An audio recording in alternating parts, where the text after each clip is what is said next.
ஆண்டவரும் இரட்சகருமாகிய இயேசு கிறிஸ்துவின் இனிய நாமத்தில் உங்கள் யாவருக்கும் அன்பின் வாழ்த்துக்களை தெரிவித்துக் கொள்கிறேன். அருமையான தேவ பிள்ளைகளே, new day new hope daily devotion மூலமாய் இந்த நாளில் கூட உங்களை சந்திப்பதில் நான் மிகுந்த மகிழ்ச்சி அடைகிறேன். அல்லேலூயா. இன்றைக்கு கூட கர்த்தர் நமக்கு கொடுக்கிற வார்த்தை என்ன? யோனாவின் தீர்க்க தரிசன புஸ்தகம் 2ஆம் அதிகாரம் 2வது வசனத்தை கூட நான் வாசிக்க கேட்போம். என் நெருக்கத்திலே நான் கர்த்தரை நோக்கி கூப்பிட்டேன், அவர் எனக்கு உத்தரவு அருளினார். நான் பாதாளத்தின் வயிற்றிலிருந்து கூக்குரலிட்டேன், நீர் என் சத்தத்தை கேட்டீர். அல்லேலூயா. பாருங்க, யோனா ஒரு ஜெபிக்கிற ஒரு காரியம். ஆமென். என் நெருக்கத்தில் கர்த்தரை நோக்கி நான் கூப்பிட்டேன், அவர் எனக்கு உத்தரவு அருளினார். அது மாத்திரமில்ல, நான் பாதாளத்திலிருந்து கூக்குரலிட்டேன், கர்த்தர் என் சத்தத்தை கேட்டார். அல்லேலூயா. பாருங்க, ஆண்டவர் எப்படிப்பட்டவர்ல. நம்ம நெருக்கத்திலிருந்து கூப்பிடும்போது, பாதாளத்திலிருந்து நம்ம கூப்பிடும்போது கர்த்தர் நம்ம சத்தத்தை கேட்கிறவர், நம்ம கூக்குரலை கேட்கிறவர். ஒரு மனுஷர் கேட்காம இருக்கலாம். இவ்வளோ பிரச்சனை பிரதர், என் சொந்த தகப்பனுக்கு நான் காரியத்தை சொல்கிறேன், என்னென்ன கண்டுக்கல. கூட பிறந்த சகோதரர்களை கேட்குறேன், அவங்க என்னென்ன பதில் கொடுக்கல. இது உலகம். இது உலகத்தை நிறைய இப்படி பார்த்துருக்குறோம்ல. ஆனால் நம்ம நெருக்கப்படும் போது, தேவப்பிள்ளை நம்ம ஒடுக்கப்படும் போது, நம்ம அங்கலாய்க்கும் போது நம்மளுக்கு பதில் கொடுக்கிற ஆண்டவர் இருக்கிறார்.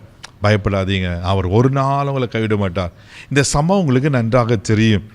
யோனாவை ஆண்டவர் நினிவே பட்டணத்துக்கு போய் அங்கே விரோதமாக பிரசங்கிக்க சொல்லுகிறார். ஆனால் யோனா அந்த நினிவே மக்களுக்கு பயந்து நினிவேக்கு போகாமல் தர்ஷீஷுக்கு போகிறார்.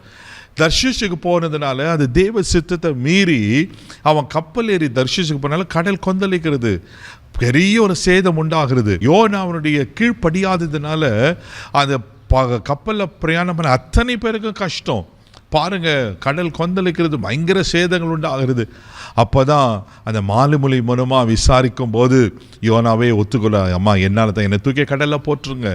பாருங்க, கடலில் தூக்கி போடப்பட்ட யோனா ஒரு மீனை கர்த்தர் ஆயத்தம் பண்ணியிருந்தார். மீன் வயிற்றிலிருந்து யோனா இப்படியா நான் நெருக்கத்திலேருந்து கூப்பிட்டேன். யோசித்து பாரு, கொஞ்சம் அதை கற்பனை பண்ணி பாருங்களேன். மீன் வயிற்றில் எப்படி இருந்திருக்கும்? இம்யூன் சுவாசித்திருக்கோம், அது சாப்பிட்ற டைஜஸ்ட் பண்ணியிருக்கோம், பல காரியங்கள். எவ்வளோ நெருக்கமான சூழ்நிலையில் மீன் பாதாளத்தில், கடல் ஆழத்தில். யோசித்து பாருங்க. ஆனால் தேவ பிள்ளைல அந்த நெருக்கத்தில் இருந்தும் கூப்பிட்டதை கர்த்தர் கேட்கிறவர். ஆமென். நீங்கள் எப்படிப்பட்ட நெருக்கத்தில் இருக்கீங்க? எப்படிப்பட்ட போராட்டத்தில் இருக்கீங்க? எப்படிப்பட்ட பாதாளத்தில் போயிடுச்சு பிறகு என் வாழ்க்கை, என் சூழ்நிலை அவர் தான் முடிஞ்சிச்சு நினைக்கிறீங்களா?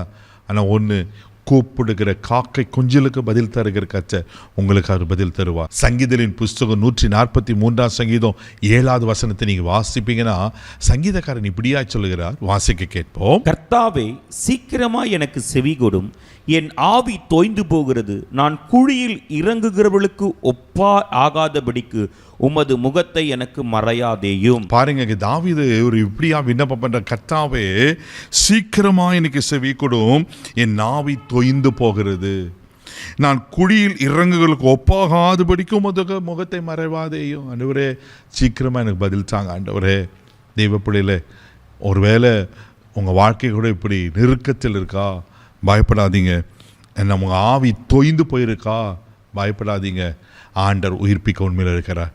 அந்த மீன் வயிற்றிலேயே பாதாளத்திலேயே யோனாவை அப்படியே விட்டுல. ஆண்டவர் யோனாக்கு கட்டளைகிறார். 3 நாட்களுக்கு பிறகு யோனா அவன் கரையில் கக்கி விடுகிறது. அந்த யோனா மறுபடியும் எழுந்து தேவ சித்தத்தை செய்யும்படி நினிவேக்கு போயிட்டு பிரசங்கிக்கிறத நம்ம அறிந்திருக்கிறோம். உங்கள் வாழ்க்கையில் இருக்கிற பிரச்சனையில், போராட்டத்தில், நெருக்கத்தில், பலவீனத்தில், கடினமான சூழ்நிலையில், பாதாளத்தில் இருக்க மாட்டீங்க. கர்த்தர் உங்களை அதிலிருந்து தூக்கி எடுத்து உங்களை கண்மலை மேலே நிறுத்தி உங்கள் வாழ்க்கையில் அவர் உங்களை கொண்டு என்ன செய்ய சித்தமாக இருக்கிறாரோ, உங்கள் வாழ்க்கையில் செய்ய நினைத்ததை அப்படியே அவர் செய்து முடிப்பார். இதை நம்புறீங்களா? இதை விசுவாசிங்க தேவ பிள்ளையில. நிச்சயமாக ஆண்டவர் அதை செய்து முடிக்க உண்மையில் இருக்கிறார். கண்களை மூடி நாம் ஜெபிக்கலாம். அன்பு தகப்பனே, உமக்கு நன்றி சொல்லி துதிக்கிறோம். ஸ்தோத்திரப்பா. ஆண்டவரே, நெருக்கத்திலிருந்து கூப்பிடுகிறவர்களுக்கு பதில் கொடுக்கிற கர்த்தர் ஆண்டவரே, இந்த காலவெளியில் யாரெல்லாம் நெருக்கத்திலிருந்து உங்களை நோக்கி கூப்பிட்றாங்களோ அப்பா, அங்கே நெருக்கங்கள் விசாலமாய் மாறட்டும். அற்புதங்களை காண செய்யுங்க அப்பா. அங்கே கடினமான சூழ்நிலைகள் மாறுவதாக, அவர்களுக்கு கொண்டு அவர்கள் வாழ்க்கையில் நீங்கள் செய்ய நினைத்தது தடைபடாதது போல ஆண்டவரே காரியங்களை செய்து முடியுங்க. இந்த நாள் முழுதும் கரம் பிடித்து நடத்தும் உங்கள் தெய்வீக பாதுகாப்புக்கு ஒப்பு கொடுக்குறேன். எல்லா தீங்குக்கும் விலக்கி காத்துள்ளும், பாதுகாத்து வழி நடத்தும். இயேசுவின் மூலம் ஜெபம் கேளும் பிதாவே, ஆமென். உங்கள் கூப்பிடுதலுக்கு பதில் கொடுப்பார். தைரியமாக போங்க. God bless you.